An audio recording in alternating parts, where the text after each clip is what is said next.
Assalamualaikum warahmatullahi wabarakatuh. Salam sejahtera untuk kita semua. Salam sejahtera untuk seluruh saudara-saudaraku sebangsa dan setanah air dimanapun Anda berada.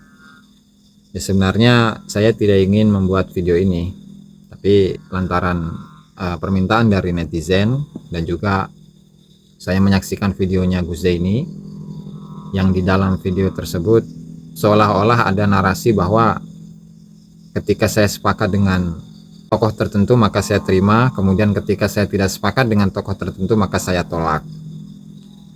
Dan yang kedua adalah pemikiran yang saya miliki itu dibenturkan dengan ketokohan dari Imam Ibnu Hajar Al-Haytami.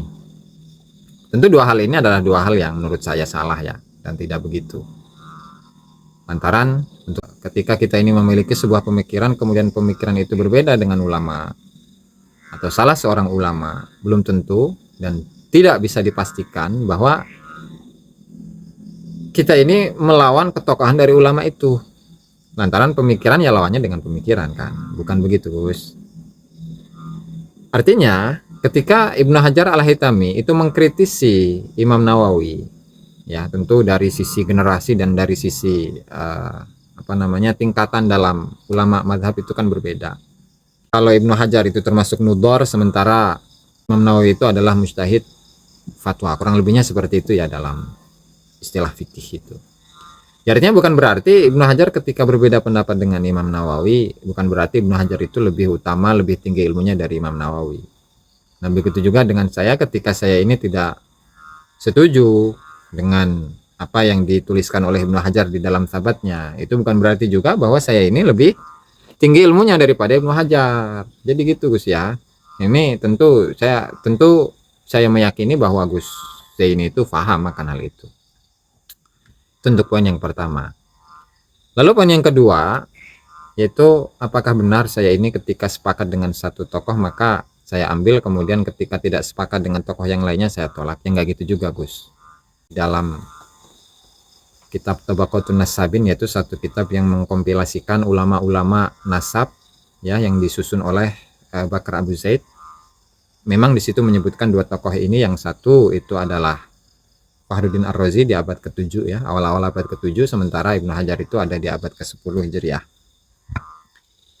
Dan ketika kita telaah dari biografi dari Ibnu Hajar Al-Haytami, saya tidak menemukan riwayat tentang Ibnu Hajar bahwa Ibnu Hajar pernah mempelajari ilmu nasab. Dan ketika kitab yang disebutkan itu adalah kitab Mablaghul Arab ya, fi Fakhril Arab, itu juga kitab tersebut tidak membahas tentang nasab, tetapi lebih kepada keutamaan-keutamaan yang dimiliki oleh orang Arab. Dan itu pun juga kitab yang disusun oleh Ibnu Hajar itu juga merupakan ringkasan, ikhtisor ya, dari kitabnya Zainuddin Al-Iraqi, seperti yang dulu pernah saya jelaskan di dalam konten saya yang sebelumnya. Nah berbeda halnya dengan Fakhruddin Ar-Razi, bahwa Fakhruddin Ar-Razi itu ada riwayat beliau belajar ilmu nasab kepada Al-Azwarqani di dalam kitabnya, dan kemudian disusunlah kitab Al-Fahri yang sampai saat ini kita temukan. Artinya kita kan ingin mengukur, kita ingin mengetahui apakah Ibnu Hajar itu benar-benar sebagai seorang yang ahli nasab. Ya kita lihat karyanya dan kita lihat riwayatnya, apakah beliau pernah mempelajari ilmu nasab atau tidak. Kalau memang riwayatnya tidak ditemukan bahwa Ibnu Hajar pernah mempelajari ilmu nasab, dan juga dari karya-karyanya pun tidak ada, ya sudah, berarti tidak bisa disimpulkan bahwa Ibnu Hajar ini adalah seorang yang ahli nasab. Ya, lantaran meskipun beliau ini adalah seorang yang ahli fikih, pakar fikih, tapi dalam hal nasab belum tentu. Ya, itu satu. Kemudian yang selanjutnya adalah berbeda hal dengan Fakhrul Razi. Fakhrul Razi ini kitabnya ada Asy-Syajaratul Mubarakah. Ya.